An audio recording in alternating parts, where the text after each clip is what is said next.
Что касается других дорожных объектов, то мост через реку Шестаковка и улица Петра Алексеева в столице. Пока только эти два объекта из 19 улиц и мостов принимаются заказчиками на данный момент по реализации национального проекта «Безопасные и качественные дороги в Якутске».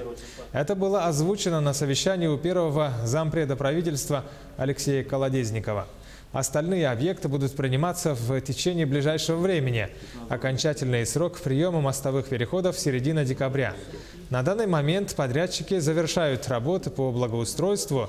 Полный расчет с подрядными организациями будет произведен, когда только все работы будут завершены и приняты. Кроме того, если есть какие-то недочеты по качеству, то согласно контракту имеется гарантийный срок – это 5-6 лет, в течение которого подрядчики будут уже за свой счет проводить работы на своих объектах. Напомним, что в Якутске в этом году было отремонтировано более 25 километров дорожной сети.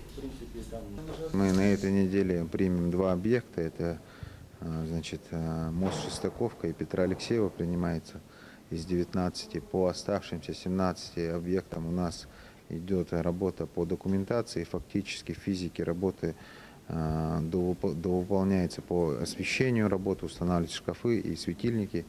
До 25 ноября основной массив работ будет закончен, но и приемка документации, приемка исполнительной, она продолжается, идет по каждому объекту, работы будут приняты.